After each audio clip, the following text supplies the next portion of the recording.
Hey everybody, it's Jason. One of the biggest hurdles we have as a newer investor is trying to figure out how much it's going to cost to repair this thing. I'm here to give you a few ways you can figure that out today. So most experienced investors have a spreadsheet they have set up that they can put the numbers into and figure out exactly what it's going to cost to renovate this house.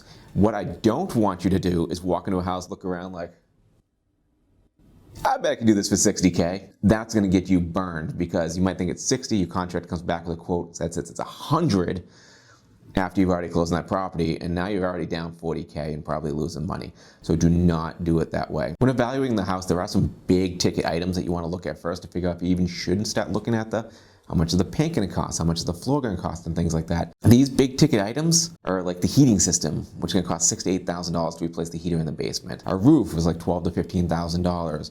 Electrical or plumbing is each about $13,000 to $16,000 to do an entire house by itself. And a septic system could be $40,000 to $50,000. These items I just went over, now these are numbers I'm seeing on my projects in my area. They change by area, they change by house size, they change by a lot of things. But these are some of the big rock items that I look at right off the bat, because those are what's going to affect the price the most. So I mentioned most investors have a spreadsheet. The spreadsheet doesn't just come out of thin air. It's not like, boop, spreadsheet.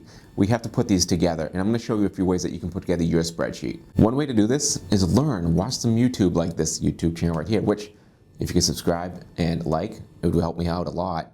And go to meetups. Find out what people are paying for certain things. I mentioned some things earlier, so if you're in my area, then you can put those into your spreadsheet so you have costs associated with those big ticket items I mentioned. Also, when you're at the meetups and you hear people talking and you're talking to someone, it's like, you hear, hey, I just put a roof on in Leominster and it cost me $12,000.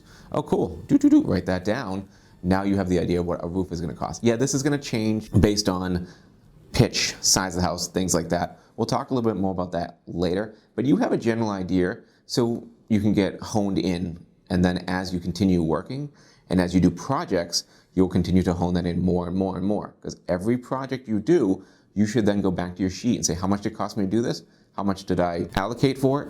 And change the sheet so it's better. The second way you can do this, pay a contractor for a quote. This is gonna be really hard right now as I tape this video because contractors are high and in demand. So you wanna find a house that is completely beat up, more wrong with it the better. You pay this contractor for the time. Pay the contractor for their time. Don't pretend that you're gonna use them and you're not gonna use them. Tell them straight out, this is what I'm looking to do. I wanna see how much it's gonna cost me to fix this house.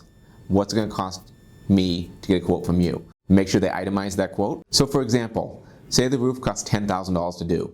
It's a 1,000 square foot home. Now you know that's about $10 per square foot to fix a roof on a home. So if it's a 1,200 square foot home, then you add 1,200 times 10. You get $12,000. That'll give you a good idea as to where you're going with it. The third thing you can do, work with someone. This isn't the big glory of the flips and the fun and the glamour that goes on with it. But look, you're not going to get paid much. You might not even get paid at all to do this, but you're going to learn. And that person will teach you their spreadsheet and the way they analyze homes. Because I know if you're working for me, then I don't want you to analyze a home with a home spreadsheet that you made if I have one that I have dialed in based on my time. So it could be worth it to bite that bullet, find someone that's doing it and say, look, I will find houses for you if you teach me how to analyze them. So I hope this video helped you out on how to figure out repair costs of a home and build your spreadsheet you're going to use for your entire career. If you have any questions, reach out to me. Leave a comment below. Please subscribe and like. I'll see you all later.